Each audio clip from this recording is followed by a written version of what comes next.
suruh anak kamu sembahyang wahum abna'u sab'an sinin, umur 7 tahun.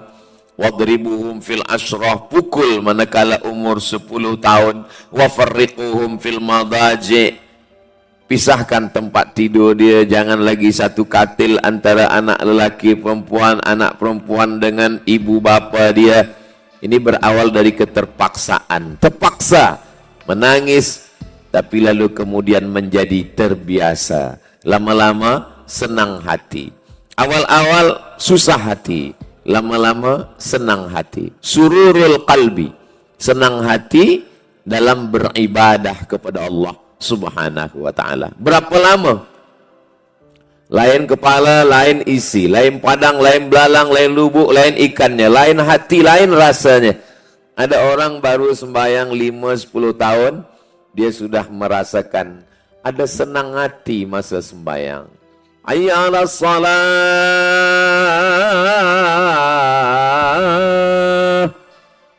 Azan belum berkumandang, dia dah duduk di masjid. Sebab iktikaf di masjid ada rasa senang hati. Rasa senang hati ini sururul qalbi, dalam hati. Itu tak sama antara kita. Kita rasa macam gula.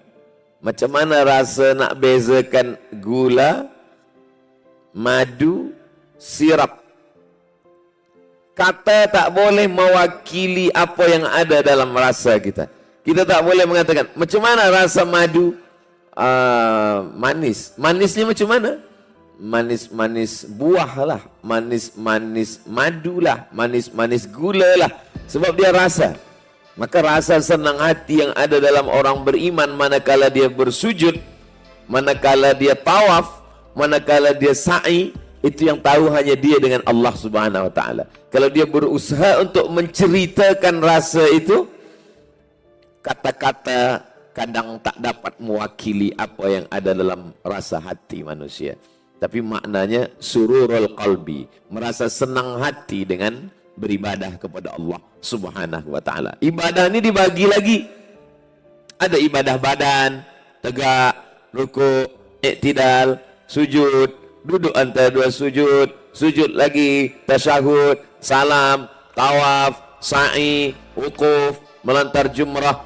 Ada rasa nikmat di dalam, ada rasa senang hati. Memang betul kata Ustaz Somad, saya kalau pergi ke Makkah tu memang rasa senang hati saya. Belum berangkat dah senang hati. Senang tawaf ke? Senang sa'i ke? Senang tahallul? Tak, senang nak belanja je Ustaz. Senang juga. Maka senangnya itu apakah senang pada ibadahnya? Apakah senang pada memandang Ka'bahnya? Apakah senang di dalam masjid? Atau senang di luar masjid? Itu yang tahu hanya kita dengan Allah Subhanahu wa ta'ala. Jadi begitulah rupanya Allah menutupi apa yang ada dalam hati kita. Kalau Allah bagi tahu dia keluar semuanya, mungkin kita akan malu. Itu salah satu daripada sifat ihsan Allah. Ihsan, an ta'budallaha ka'annaka tarah. Hanya engkau dengan Allah saja yang tahu tentang apa yang ada dalam hati kita, perasaan kita, khusyuk tak khusyuk, senang tak senang. Imamnya sama, ayatnya sama, kiblatnya sama, masjidnya sama, tapi rasa dalam hati tak sama. Sama-sama Masjidil Haram, sama-sama Imam Syekh Abdul Rahman Sudais, sama-sama Al-Quran ayat yang dibaca. Yang satu bukan main senang hati, meleleh air mata, Allah nikmatnya sembahyang. Yang satu lagi meleleh juga air mata, kenapa lama betul tak sujud-sujud imam ni. Jadi air matanya sama, tapi rasa yang di dalam berbeza. Jadi kalau kita nak dapatkan ridha Allah, maka kita mesti senang hati dulu dengan ibadah ini. Apakah Ustaz Abdul Somad yang sembahyang manakala umur 7-10 tahun? Jadi kalau saya sembahyang umur 10 tahun, sekarang ni umur 46, walaupun orang sebut 26, 46 maknanya sudah 36 tahun sembahyang. Apakah merasakan ridha, sururul qalbi, senang dalam hati? Saya tak dapat merasakan itu Dan kalau ada orang yang lebih muda dari saya, mungkin hati dia lebih senang daripada saya. Sujudnya lebih lama. Manakala bersujud itu dia rasakan indah nikmat subhana rabbiyal a'la wa bihamdi, subhana rabbiyal a'la wa bihamdi, subhana rabbiyal a'la wa bihamdi. Yang tahu itu hanya kita dengan Allah subhanahu wa ta'ala. Kita hanya berusaha. Maka tajuknya menuju ridha Allah. Bukan sampai. Kita tak pernah merasa sampai pada ridha Allah. Sampai bila-bila masa pun hanya menuju ridha Allah. Jadi tak pernah sampai. Mungkin nanti bila ada orang bagi tazkirah, dia bagi tajuk, dah sampai pada ridha Allah. Wali-wali Allah. Ala inna awliya Allah la khawfun alaihim walahum yahzanun. Ada rasa bahagia menengok fakir miskin makan. Ketika dia tengok anak yatim makan, ada rasa senang hati. Awal-awalnya masa membagi ini susah hati. Tapi dia dah sampai pada, ada orang tulis buku The Miracle of Giving, keajaiban memberi. Ternyata menerima itu senang hati. Tapi kalau dah sampai pada level tertentu, membagi lebih senang hati. Maka kita jangan heran bila ada orang membagi sesuatu banyak, orang terkejut. Kenapa dia bagi? Sebab dia dah sampai pada ridha berbagi. Sururul qalbi, senang hatinya berbagi. Sedangkan yang heran menengok ini, dia baru sampai pada level al-bukhlu, bakhil. Tapi ada yang lebih dahsyat lagi daripada bakhil, namanya asyuhu. Maka dalam Quran disebut wa may yuqa syuhha nafsihi. Siapa yang selamat daripada penyakit syuh, fa ulaika humul muflihun. Itulah orang yang beruntung. Apa beza al-bukhlu dengan asyuhu? Nama sifatnya bukhlu, orangnya bakhil. Orang bakhil, dia hanya memakan duit dia. Dia ada duit, dia makan duit dia. Dia tak nak bagi orang lain. Itu bakhil. Kalau syuhu, duit dia pun dia tak nak makan. Dia makan duit orang lain. Itu syuhu. Nah, kita tahu bukhlu dan syuhu ni untuk ukurkan diri kita. Oh, aku ni bukhlu, aku ni syuhu.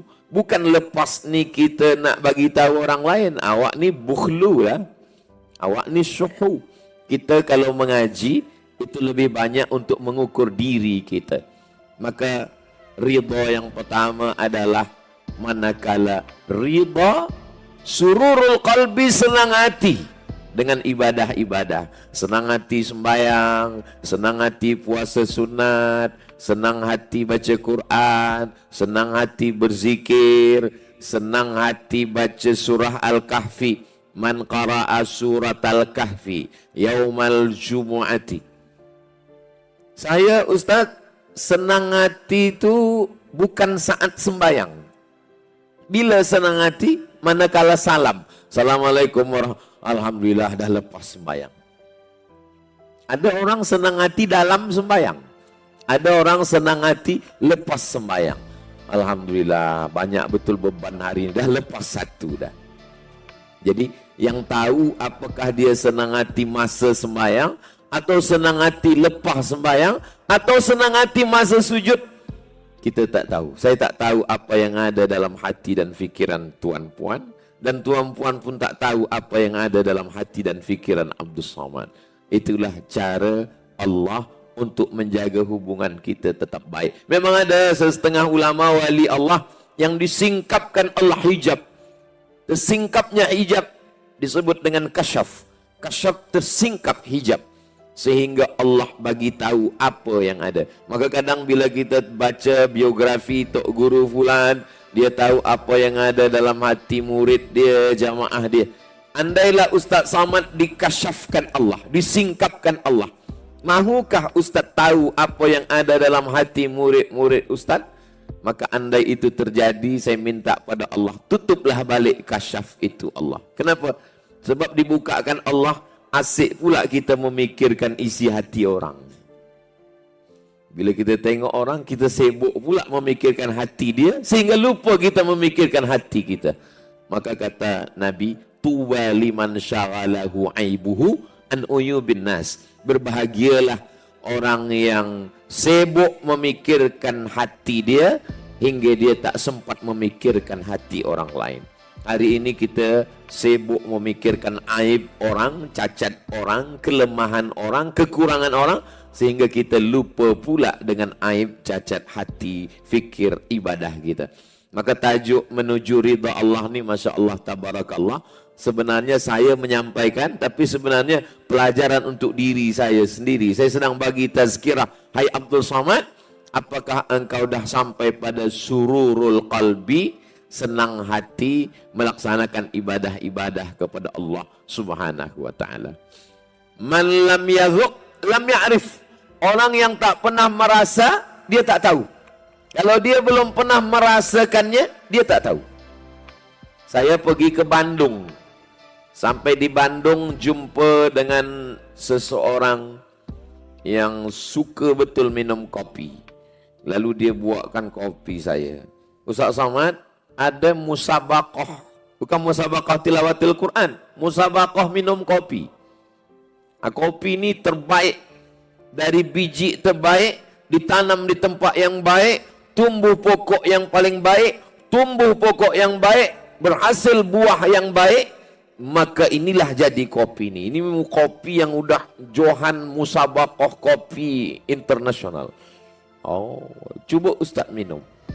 Dia ajarkan saya minum. Letak tepi bibir, hirup sikit. Jangan langsung terus telan, jangan telan, tahan kejap, kata dia. Iya. Ustaz rasakan nikmatnya, kata saya, pahit.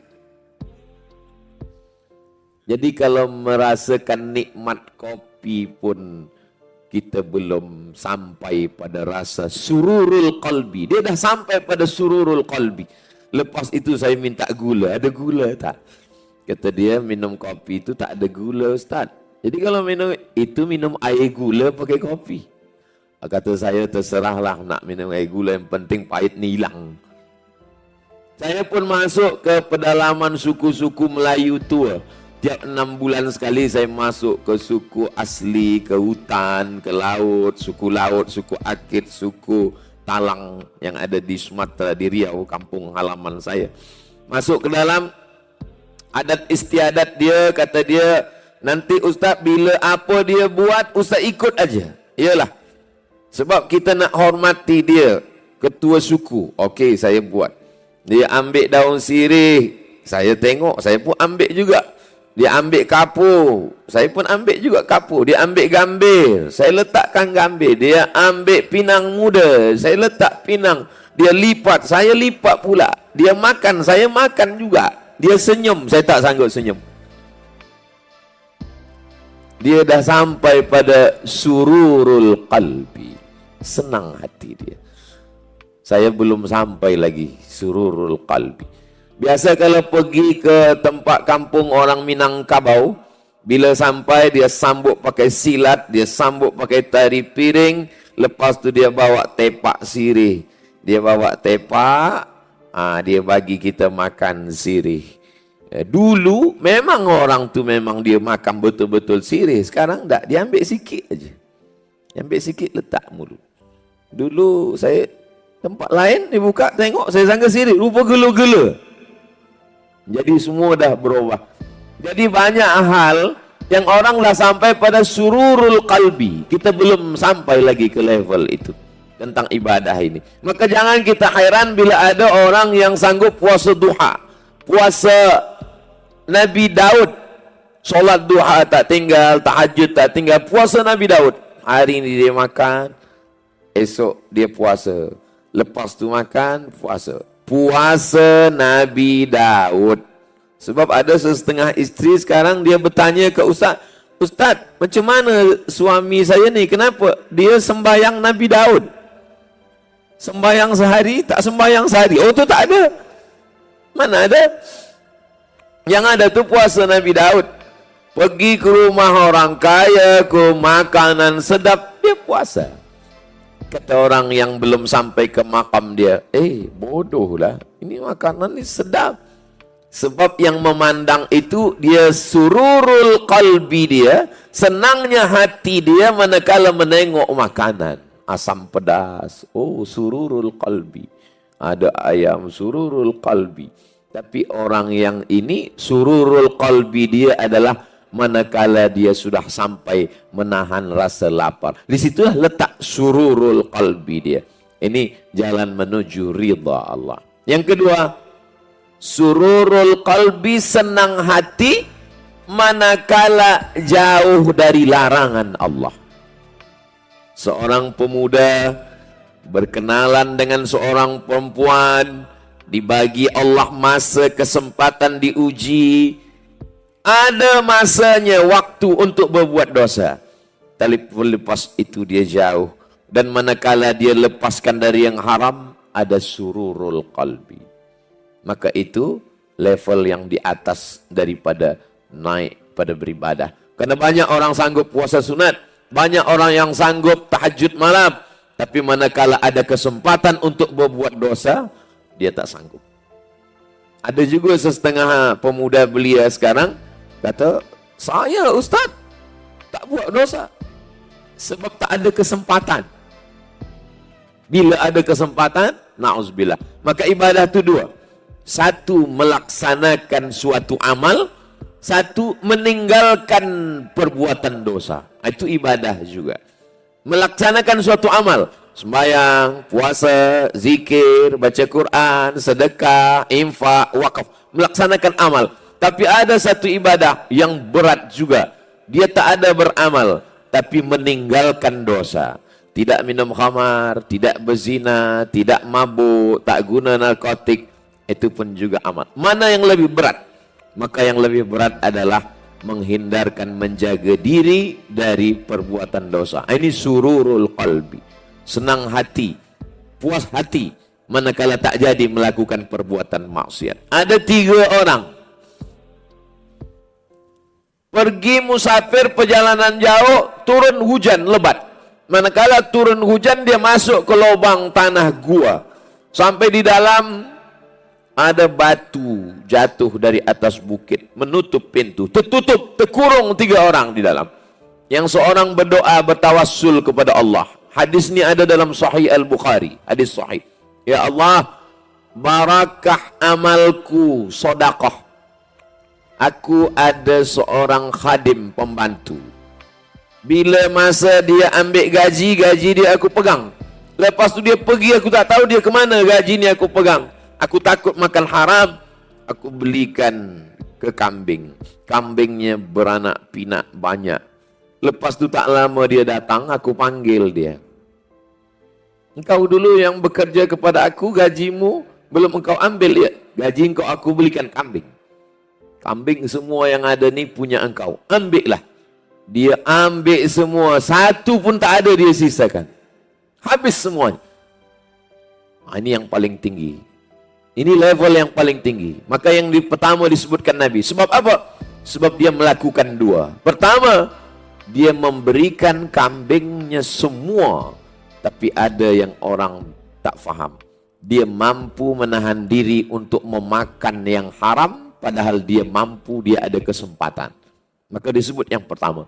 Yang kedua, aku bertawassul kepada engkau ya Allah. Aku pulang ke rumah membawa susu kambing.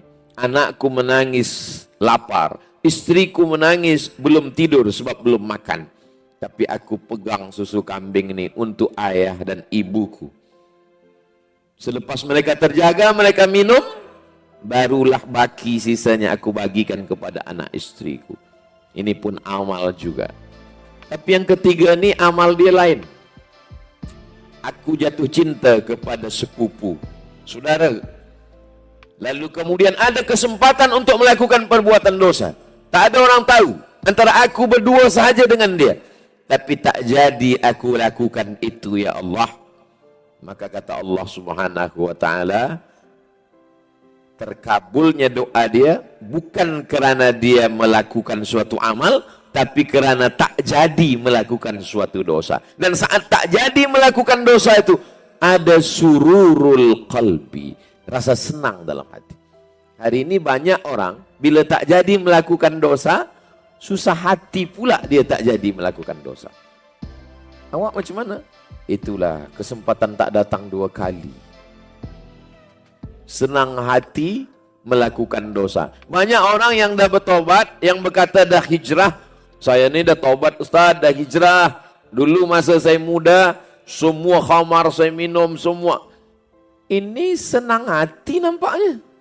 Sebab bila orang susah hati, mana dia nak menceritakan segala aib cacat dia, dia malu. Cukup dengan meneteskan air mata. Ini dengan bangganya, dengan senang hati berkata, saya dulu buat ini, saya dulu buat ini, saya dulu.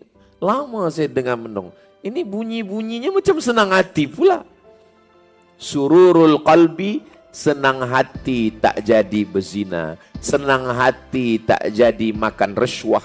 Senang hati tak jadi riba. Senang hati tak makan haram. Senang hati tak berjudi. Senang hati tak menengok yang dilarang Allah Subhanahu wa ta'ala. Menuju ridha Allah Subhanahu wa ta'ala.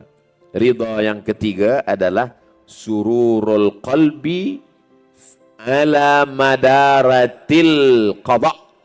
Senang hati ketika datangnya takdir Allah Subhanahu. Ini yang paling berat. Yang paling berat di antara yang 3 ini adalah senang hati ketika terjadinya takdir Allah Subhanahu wa taala. Saya menyampaikan yang ketiga ini antara cemas dengan takut. Kalau cemas, takut ini tak sampai. Kalau nak disampaikan, khawatir ujian itu datang. Sebab Ustaz, bila Ustaz bagi tazkirah, apa yang dia sampaikan itu diuji Allah SWT. Pernah satu kali tazkirah subuh, saya menyampaikan hadis tentang la taghdab walakal jannah. Jangan marah. Marah ini adalah dari api neraka. Padamkan dengan wudhu. Matikan dia dengan sembahyang sunat. Bila kita tegak, kita berbaring. Bila kita berbaring, tidurlah. Supaya jangan marah, mengamuk. Bila kita belum berwuduk, kita berwuduk. Bila kita belum sembahyang, padamkan api syaitan. Lepas tazkirah, balik dari masjid, bawa kereta. Datang budak muda belia dari belakang, bawa motosikal. Bangkitlah jiwa muda saya. Saya kejar juga dia. Lepas tu saya berhenti kereta depan. Saya berdua dengan kawan. Lepas tu kawan saya cakap, dia balikkan hadis yang kaji subuh tadi. La taghdab walakal jannah. Baru saya ingat. Rupanya cash. Ini ujiannya cash. Ini maka yang paling tinggi adalah ar-ridha sururul qalbi ala madaratil qada.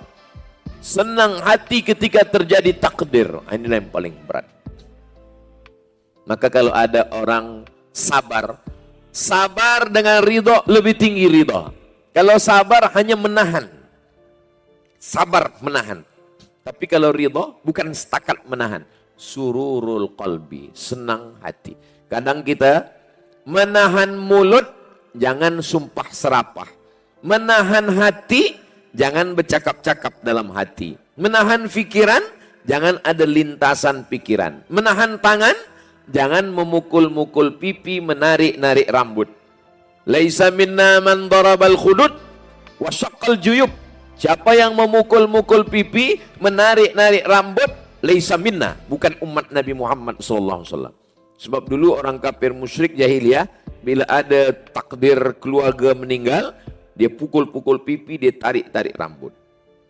Sekarang tidak pula rambut dia tarik, rambut orang lain pula dia tarik.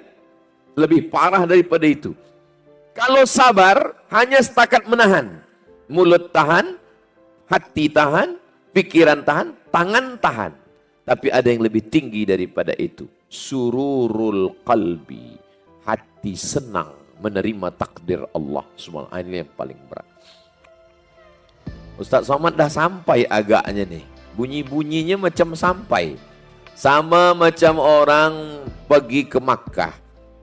Pergi umrah. Manusia ni terbagi kepada 3. Yang pertama, belum pernah pergi umrah, tapi kalau dia bercerita macam dah pergi 2-3 kali. Ini ada Ka'bah, ini namanya rukun Yamani, ini namanya rukun Iraqi, ini rukun Syami, ini namanya Safa, ini namanya Marwah, ini namanya Padang Arafah, ini Muzdalifah, ini Mina, Jumrah Ula, Wusta, Aqabah. Lepas ditanya, awak dah pernah pergi? Belum lagi. Tapi ada pula orang dah pernah sampai. Dah tawaf, dah sa'i, dah ta'allul, dah wukuf, dah mabit, dah melontar jumrah. Tapi disuruh bercerita, dia tak tahu. Tapi dia pernah buat. Begitulah manusia ni. Kadang dia bercerita tentang sesuatu macam sudah sampai. Saya takutnya yang masuk dalam golongan itu. Ustaz Somad ni bila dia tazkirah tentang senang hati menerima takdir Allah. Macam dah sampai. Rupanya belum pernah sampai ke situ lagi. Maka bila habis lepas tazkirah, doakan doanya, Ya Allah, sampaikan Ustaz Somad tu macam cakap dia tadi. Supaya jangan sampai malu nanti di akhirat. Rupanya tak sampai belum. Hanya sampai di ujung lidah, di tepi bibir sahaja. Makanya pada tuan-tuan guru selalu saya sampaikan. Semalam, selamat tahniah Ustaz Somad dah sampai ke Kuala Lumpur, dah sampai ke Melaka. Saya dengar esok subuh pula di Masjid Shah Alam. Kata saya, doakan saya, as-sidqa fil qaul, al-ikhlas fil amal. Cakap betul, hati bersih. Ada orang hati tak bersih, cakap tak betul. Na'udzubillah. Doakan Ustaz Somad supaya cakapnya betul, hatinya bersih. Sururul qalbi. Senang hati manakala datang takdir Allah Subhanahu wa ta'ala. Ada orang anaknya meninggal. Di Palestina. Meninggal anaknya, dia menangis. Lalu datanglah orang menasehati dia. Alladzina idza asabathum musibah qalu inna lillahi wa inna ilaihi raji'un. Sabarlah engkau. Anak engkau yang meninggal itu mati syahid. Nanti dia boleh bagi engkau syafaat hari kiamat. Tak lama, yang perempuan menangis ni bercakap, aku menangis bukan kerana aku menangis anakku mati. Lalu kenapa engkau menangis? Aku menyesal kenapa anakku yang mati syahid cuma dia seorang. Kenapa yang lain tak mati syahid juga? Yang bagi nasihat, oh aku salah rupanya. Makanya kalau ada orang menangis, tanya dulu. Kamu menangis kenapa? Kalau dia belum mampu senang hati menerima takdir Allah Subhanahu wa taala, baru kita ajak. Tapi rupanya yang dia kesalkan, dia yang sedihkan, bukan kerana anaknya itu mati, tapi yang dia sedihkan, kenapa cuma satu anakku yang mati syahid? Kenapa tak semuanya syahid? Sururul qalbi.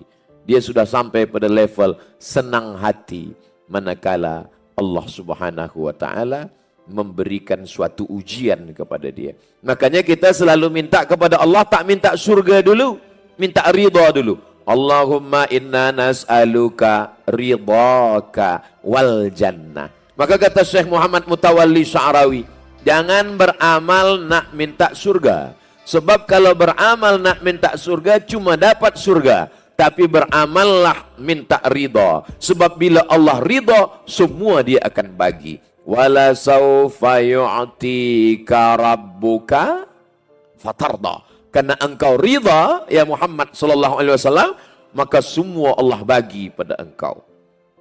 Belum lahir ke dunia, mati ayah. Rindu kasih sayang ibu, meninggal emak Sayyidatuna Aminah. Sedang disayang oleh datuk, meninggal Abdul Muttalib. Tinggal di tempat Abu Talib. Abu Talib di antara paman-paman yang paling susah, miskin, anaknya banyak. Istrinya namanya Fatimah. Lalu kemudian di saat kafir musyrik Quraisy datang mengancam ingin membunuh, disitulah tempat bergantung hilang kedua-duanya. Abu Talib meninggal, Sayyidatuna Khadijah Al-Kubra meninggal. Di saat hati sedih, pergi ke Taif. Orang Taif tak menyambut dengan tala'al badru alaina marhaban ya nural aini marhaban jaddal Husaini. Melempar mereka dengan kayu, batu dan lain. Sururul qalbi. Hatinya tetap senang menerima takdir Allah Subhanahu wa ta'ala. Maka kalau kita tengok nabi-nabi itu tak ada mengeluh, tak ada berkeluh kesah. Apa yang diucapkan Nabi Yunus manakala dalam 3 kegelapan? Gelap malam, gelap laut, gelap perut ikan. Perut ikan gelap, laut gelap, malam gelap. La ilaha illa anta subhanaka inni kuntu minaz zalimin. Dia tak ada sebut gelap sikit pun. Dia tak ada sebut susah sikit pun. Coba kalau kita tengok baca la ilaha illa anta, tiada Tuhan selain engkau. Subhanaka, maha suci engkau. Ini aku yang salah. Aku yang salah. Kalau kita sekarang tak, aku dah sembahyang, aku dah puasa, aku dah ini. Kenapa gelap juga? Gelapnya kita sebut 2-3 kali, ibadah kita nampakkan. Apa kata Nabi Ayub? Rabbi anni massani ad-durru wa anta arhamur rahimin. Mati anaknya, sururul qalbi. Kering kebunnya, sururul qalbi. Mati ternak, lembu, kerbau, sururul qalbi. Sampai pada akhirnya istrinya tak tahan. Kata istrinya, berdoalah pada Allah, engkau kan Nabi. Lalu kemudian dalam doa itu tak ada dia minta apapun. Dia hanya berkata, Rabbi anni massaniyad durru. Aku kena penyakit ya Allah. Wa anta arhamur rahimin. Tak ada dia kata, sihatkanlah aku ni Nabi, kenapa berat betul. Mereka dah sampai pada sururul qalbi. Maka ketika semua orang masuk surga, selepas semua masuk surga, lalu Allah tanya, hai penghuni surga, semua kamu dah dapat. Sungai jannatin tajri min tahtihal anhar, semua dah dapat. Apa lagi yang belum? Kata penghuni surga, ada satu yang belum ya Allah. Apa engkau yang belum dapat? Ridhaka. Ridhamu aku belum dapat ya Allah. Kata Allah, yang dapat ridhaku itu hanya orang yang ridha menerima takdirku. Malam yasbir bibalai, siapa yang tak sabar dengan ujianku. Walam yarda biqadai, yang tak ridha dengan takdirku. Falyatlub rabban siwaya, maka carilah Tuhan selain aku. Kemana lagi kita nak mencari? Maka tak ada jalan lain melainkan ridha, menerima, istislam. Levelnya ada 3. Level yang pertama, tahkim. Tahkim itu kita katakan bahwa ini ilmunya memang ini punya Allah, ini punya saya. Ini kuasa Allah, ini kuasa saya. Saya tak ada kuasa, tahkim. Kuasanya milik Allah. Di atas tahkim itu adalah zihabul inzi'aj, hilangnya risau dan susah hati. Setelah kita tahu ini kuasa Allah, ini kuasa saya. Kuasa saya hanya menikah, lepas menikah punya anak, selepas punya anak menjaga anak, bahwa nyawanya tak selamatkan, itu bukan urusan saya lagi, urusan Allah. Tahkim. Kalau kuat tahkimnya, zihabul inzi'aj, hilang risau, hilang susah hati. Puncanya yang ketiga adalah sururul qalbi. Jadi tidak terus sururul qalbi, dia ada prosesnya. Pertolongan Allah. Memang mata ni punya kita, telinga punya kita, tapi hati bukan punya kita. Ya muqallibal qulub, engkau yang membalik-balikkan hati. Tsabbit qalbi, kokohkan hatiku ala dinik, dalam agamamu. Ustaz Somad, boleh bagi kami tazkirah dalam 60 minit. Selepas 60 menit hati senang menerima takdir Allah. Itu bahasa Arabnya mustahilun. Abu Bakar Siddiq belajar kepada Nabi 13 tahun. Dari turun Iqra bismi rabbikal ladzi khalaq, khalaqal insana min 'alaqin, Iqra wa rabbukal akramul ladzi 'allama bil qalami 'allamal insana ma lam ya'lam. 13 tahun. Manakala malam hijrah bersembunyi di Jabal Thur, malam Jumat, malam Sabtu, malam Ahad, malam Isnin mereka bertolak menuju Al-Madinah Al-Munawwarah. Malam itu datang kafir musyrik. Lau nazara, seandainya orang kafir musyrik itu memandang ke bawah, la abasarana, mereka akan menengok kita ya Rasulullah. ada rasa risau dalam hati, ada rasa takut dalam hati. Diabadikan dalam Quran. Idhuma fil ghari, ketika mereka berdua dalam gua, idh yaqulu li sahibihi, dia berkata kepada sahabatnya, la tahzan, jangan kau sedih, jangan kau susah hati. Innallaha ma'ana, Allah bersama kita. Apa pelajaran dari sini? Sayyidina Abu Bakar Siddiq sudah 13 tahun belajar pun masih ada juga risau hati. Ini untuk menenangkan hati kita yang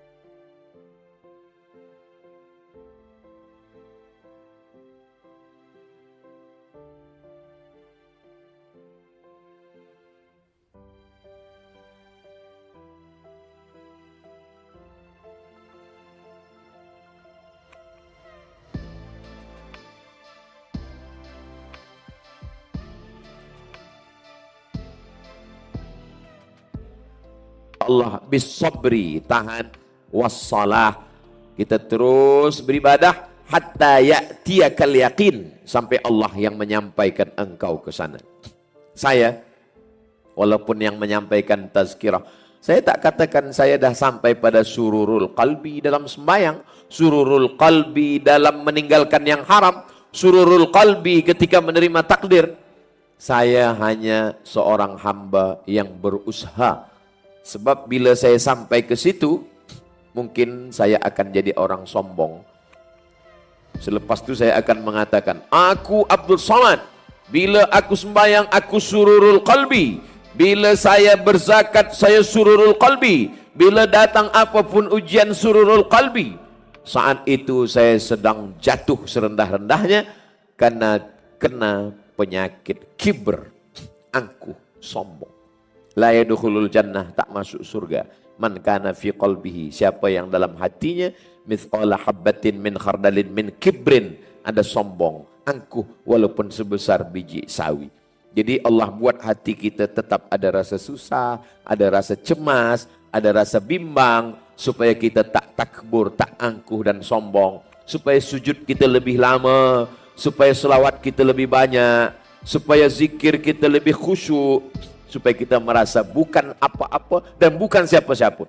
Manakala kita merasa aku ni bukan apa-apa dan bukan siapa-siapa, disitulah Allah angkat derajat kita menjadi hati yang tenang. Ya ayyatuhan nafsul mutmainnah, wahai hati yang tenang. Kawan saya ni hatinya tenang, Ustaz. Dari mana awak tahu? Setiap tazkirah dia tertidur. Kalau tak tenang tak mungkin tidur. Itu tenang juga. Tapi ketenangan ni kita tak tahu, entah datang dari Allah, entah datang dari syaitan. Maka kita selalu minta kepada Allah supaya ketenangan itu datangnya dari Allah. Sebab orang yang suka music, mendengar music pun dia tenang. Orang yang suka khamar, minum khamar pun dia tenang. Orang yang suka buat maksiat, saat maksiat pun dia tenang. Tenang juga. Ustaz tahu dari mana? Jamaah tanya. Ustaz Samad, ada yang saya nak tanya pada Ustaz. Kenapa tanya di jalan? Kenapa tak tanya masa tazkirah? Saya malu, Ustaz. Apa yang nak tanya? Saya bila dengar muzik dangdut ni, hati saya tenang betul, Ustaz. Ini bukan ketenangan yang datang dari Allah Subhanahu wa ta'ala. Kita ingin ketenangan yang datang dari Allah. Bagaimana kita boleh membezakan yang datang dari Allah dengan yang bukan dari Allah Subhanahu wa ta'ala? Maka timbangannya adalah Al-Quran dan sunnah Rasulullah sallallahu alaihi wasallam. Bersesuaian dengan Quran, bersesuaian dengan sunnah, bersesuaian dengan al-ulama warasatul anbiya, maka dia datang dari Allah. Bercanggah dengan Quran, ikhtilaf dengan sunnah, khilaf dengan ulama, maka sesungguhnya dia datang dari hawa nafsu. Maka kita disuruh amma man khafa maqama rabbih, takut pada Allah, wa nahan nafsa 'anil hawa, dari takut itu melawan hawa nafsu, fa innal jannata hiyal ma'wa, maka surgalah tempatnya, dan ketenangan hati datang dari Allah. Maka kata Nabi, qalbul mu'min baina asabi'ir rahman, hati orang beriman itu di antara kuasa Allah Subhanahu wa ta'ala. Yusbihu mu'minan, berapa banyak orang paginya beriman, wa yumsi kafiran, petangnya kafir. Pagi beriman, petang kafir. Kita ingin supaya hati kita itu tetap, ya muqallibal qulub, engkau yang membolak-balikkan hati, membalik-balikkan hati. Sabbit qulubana, kokohkan hati kami. Buat hati kami ini tenang dengan sembahyang, buat hati kami tenang dengan duduk dalam majlis ilmu, buat hati kami sururul qalbi. Dari mana datang sururul qalbi? Dari hub, dari cinta. Dari mana cinta datang? Dari ma'rifah, dari kenal. Ada jamaah, Ustaz Somad, tolong gendong, pegangkan anak saya ni. Saya nak ambil gambar Ustaz dengan dia. Pegang. Manakala pegang, malang tak dapat ditolak, untung tak dapat diraih. Budak tu terkencing. Ustaz ada marah? Tak marah. Sikit pun tak ada? Tak ada. Ke budak tu tak marah. Ke mak dia marah. Kenapa tak marah? Sebab ada hub, ada cinta. Kenapa ke budak kecil ada cinta? Sebab budak kecil tak berdosa. Kita tak marah pada budak kecil. Apapun yang budak kecil. Kita kata budak kecil, terkencing budak kecil. Masya Allah, bertuahnya. Bertuah. Cuba kalau ayah dia. Surur, jangan bayangkan. Sururul qalbi, senangnya hati itu sebab cinta. Kalau kita cinta, hati kita senang. Kalau tak cinta, kita tak senang. Dari mana datang cinta? Dari kenal. Makanya kata ulama, awaluddin ma'rifatullah. Perkara utama dalam agama ini adalah mengenal Allah. Wujud, qidam, baqa, mukhalafatul hawadisi, qiyamuhu binafsihi, wahdaniyah, qudrat, iradat, ilmun, ayat, sama, basar, kalam. Itu cara mengenal Allah. Allah itu sayang pada kamu. Allah itu ridha pada kamu. Bila kita dah kenal dengan dia, maka kita tidak akan benci, tak akan marah. Jadi kalau masih marah, berarti belum cinta. Kenapa belum cinta? Belum kenal. Oh, patutlah laki saya marah dengan saya, Pak Ustaz. Belum cinta. Kenapa belum cinta? Belum kenal. Jadi ridha, kita senang hati sebab ada cinta. Cinta datang dari pengenalan yang sempurna. Kenal ilmu. Siapa yang mengenalkannya? Ulama mengenalkan Allah melalui Al-Quran dan Sunnah Rasulullah Sallallahu Alaihi Wasallam. Allah yang tak menyia-nyiakan Ayub, Allah yang tak menyia-nyiakan Yusuf dalam perigi buta, Allah yang tak menyia-nyiakan Musa di seberang lautan, Allah yang tak menyia-nyiakan Nabi Muhammad SAW, maka dia juga tak akan menyia-nyiakan aku bila aku berakhlak macam akhlak mereka, beribadah macam ibadah mereka. Maka bila keyakinan kita yang kuat itu akan membangkitkan cinta. Dan kalau kita dah cinta, hati kita akan menjadi tenang. Tenang bukan kerana melihat zatnya, tapi kerana melihat ciptaannya. Kata orang kita tak nampak Allah, macam mana kita nak cinta dengan dia? Cubalah baca bagaimana Qais. Qais jatuh cinta kepada Laila. Maka disebut dia dengan Laila Majnun. Laila tak gila. Yang gila itu Qais. Orang pun bertanya kepada Qais. Ad-dunya turidu, Laila turidu amid dunya wa ma fi tawayaha. Qais, ya. Kalau kau suruh pilih dua, pilih Laila ke atau pilih dunia beserta isinya? Apa kata Qais menjawab? Laghubaru ni'aliha ahabbu ilayya wa ashfa li balwaha. Debu yang menempel di selipar Laila lebih ku cinta daripada dunia beserta isinya. Bukan Laila. Debu ada pada selipar, ada pada selipar Laila lebih daripada dunia dan seisi. Kalau cinta kepada makhluk saja boleh menyenangkan hati melihat debu, apalagi kepada yang menciptakan Laila, kepada Allah Subhanahu wa taala. Jadi balik kepada kaji kita, dari senang hati ini berawal dari cinta, cinta berawal dari kenal, kenal berawal dari pengetahuan, mengetahui Allah daripada kaji para ulama-ulama kita. Maka teruskan mengaji. Kaji tak pernah khatam. Ustaz Abdul Samad tak pernah khatam kaji. Sekarang sedang membacakan At-Targhib wa Tarhib dan Riyadus Salihin. Kalau khatam Riyadus Salihin, kaji tak berhenti. Teruskan lagi kepada kitab Jawahirul Bukhari. Kalau khatam, teruskan ke Sahih Bukhari. 7,275 hadis. Kalau khatam Sahih Bukhari, dua kemungkinan. Kalau tak Sahih Bukhari itu khatam, Ustaz Somad itu khatam. Jangan pernah berhenti mengaji. Kalau berhenti mengaji, berarti kita dah merasa sampai pada pengetahuan yang sempurna. Islam tak pernah membatasi, memberikan had. Minal mahdi ilal lahdi. Sampai di liang lahat pun tetap ada talqin. La ilaha illallah Muhammadur Rasulullah sallallahu alaihi wasallam. Dimula pukul 9, sekarang pukul 10. Itulah 60 minit kita kajikan, bahaskan tentang ridha, menuju ridha Allah. Terima kasih segala perhatian. Mohon maaf atas segala kekhilafan dan kesilapan. Saya kembalikan kepada moderator bila ada yang lain-lain. Aku qawli hadza astaghfirullah li wa lakum. Wassalamualaikum warahmatullahi wabarakatuh.